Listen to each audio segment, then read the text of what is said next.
Another riveting depression report for September 2nd, 2023.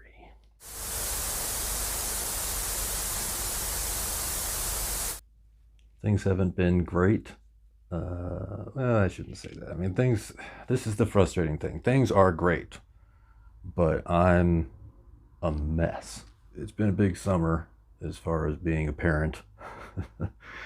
uh, but it's big summer for my son who he graduated from high school.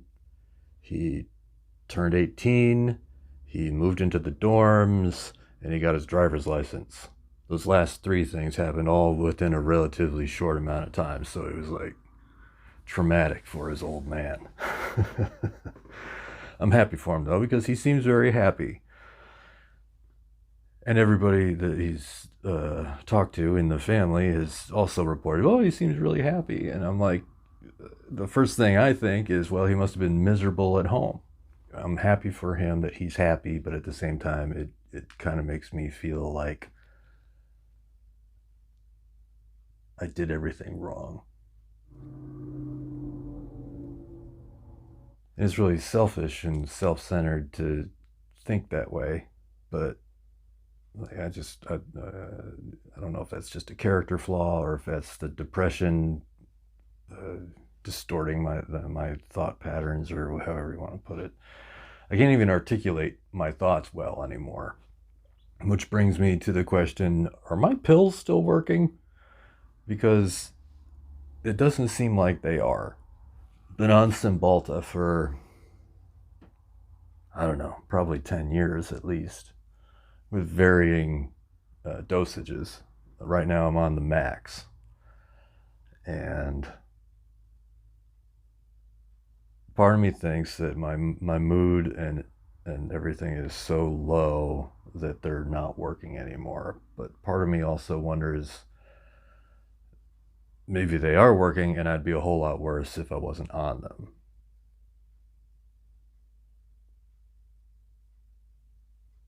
So I don't know what to do about that. I'm scared to go off of them because I've gone off of the different antidepressants that I've been on before and tried to go, you know, antidepressant free, and it never went well. I don't like the idea of being on meds for the rest of my life, but I think it's kind of looking that way. This morning I saw an article about how a little bit of magic mushrooms can really help depression, major depression. And I read the headline to my wife, and she just kind of looked at me. I guess she's not in favor of that. It's been a long time since I've made a video.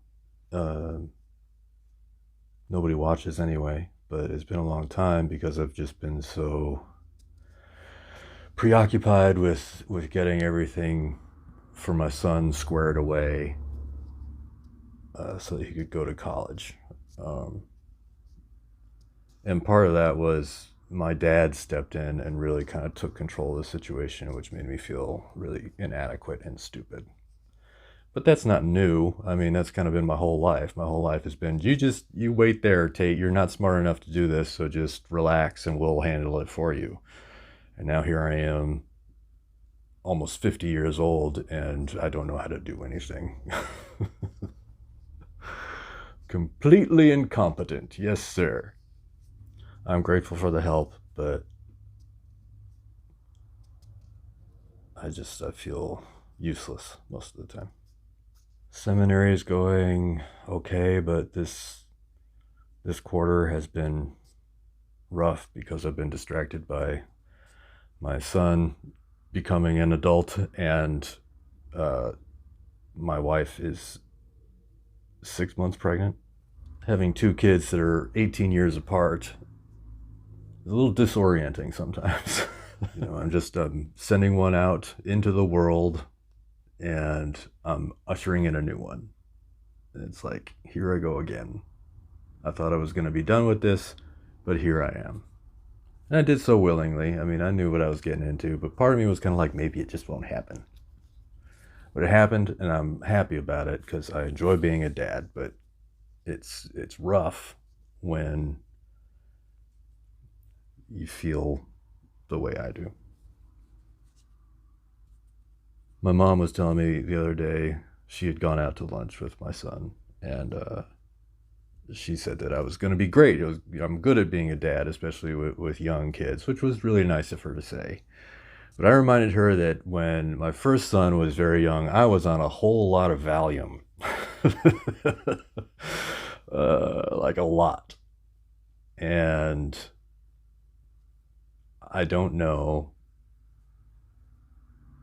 what I'm going to be like this time around because I'm not on that stuff anymore. I'm just on the Cymbalta. Valium seemed like a good idea at the time. I don't know why a psychiatrist would put a depressed patient on a depressant. You know, I had a little anxiety about getting married the first time, and he was like, "Here, have this addictive controlled substance." In hindsight, I probably should have known better. But anyway, I was a pretty chill dad when my son was young, because I was high most of the time,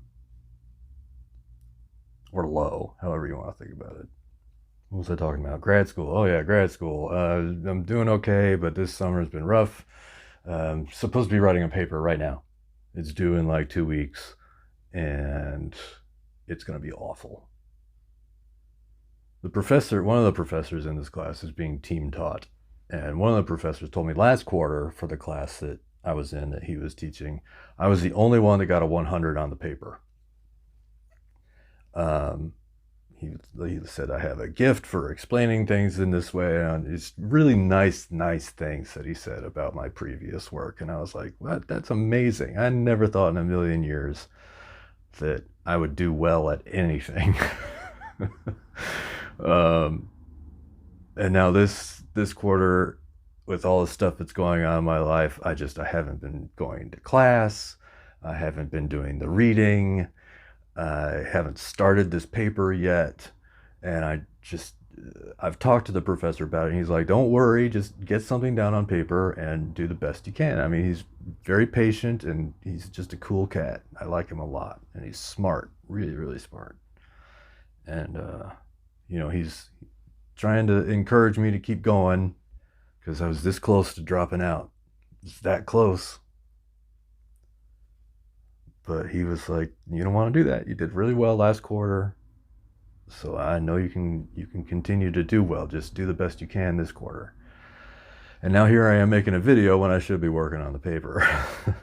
I often wonder if I am mentally and emotionally equipped for the office of pastor because, man, I'm kind of a wreck right now. And my wife and I pray constantly that the Lord would just take away the depression.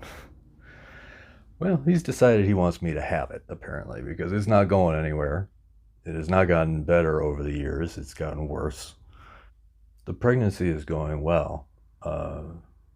Stevie is like exactly where she should be physically. The baby looks good. So that's great. I'm glad that we don't have any reason to be overly concerned about the health of the baby or of my wife. And, thank God. Which makes it all the more frustrating that I'm so unhappy all the time. It's like I am the father of an intelligent and capable son who is at college and really happy. And I have a job that I do reasonably well and that pays my bills and so on. And I'm in grad school for something I care about. And I have a wife who's healthy and bringing our son into the world. All that's good stuff. Why am I unhappy? It's like the entire world is sunshiny and clear skies and birds singing, and then I'm standing there with the rain cloud over my head in the dark. I think part of it's loneliness. I mean, it's weird to be married to someone who I really enjoy being around. I mean, she and I have fun. We can be silly together. We get things that need to be done.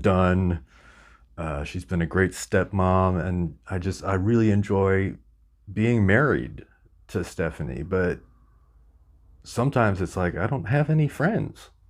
And I think that's okay to feel that way. I mean, Stephanie's my wife. She's not supposed to just be like a guy friend. But what do I know about having guy friends? I don't have any. So that's kind of a weird thing to wrestle with, being constantly with somebody. I mean, she's at work this morning, but this, when we're not working, we're at home together or we're out doing stuff together. But I still feel like I just don't have any friends. This doesn't make any sense. I'm still kind of. I mean, maybe I'm supposed to have like a group of guy friends I can do guy stuff with. I don't know what guy stuff is. What do guys do together? I don't even know. All my friends have been women. I've had a few guy friends. I mean, there were guys I played in bands with, and they were my friends. And I had some guys that I lived with in college. They were my buddies. So it's like, yeah, I had guy friends, but we were either students or musicians, and so we had that in common. And once that went away, the relationship went away, the friendship went away. So it's like I don't know. And we were kind of thrown into those situations. So I don't know how to do that now because I'm not. I'm I'm a virtual student and I don't play music anymore. So I don't have those two things to just sort of force those relationships to happen. I mean, I go to church and there are some guys there that I like, but everyone's so busy, especially the guys with like younger kids or with, career type jobs or whatever, or they're older and they just don't want to hang out, which is fine. I don't really like getting out of my comfort zone anymore, but it's like, well, the consequence of that is loneliness. Man, I've been talking for a long time. I keep soldiering on. That's what I tell people. I'm just soldiering on. I'm treading water. I'm keeping my head up, or whatever, just to indicate that no, I'm not great, but I am. I keep moving, and it's hard to imagine things changing because I know right now there's a definite course ahead of me. I got the son in college, I got the baby on the way, and I got grad school and work, and those things are all kind of fixed. And maybe that's part of the problem, is that I don't see any exciting change happening real soon. I don't know. Anyway, I guess that's it. That's the update. Nobody watches my videos, so if you watched it, especially all the way to the end of this thing, thank you very much. I love you. Yeah. Subscribe, like, share. I'll talk to you all next time. If there is a next time. There'll be a next time. All right, bye.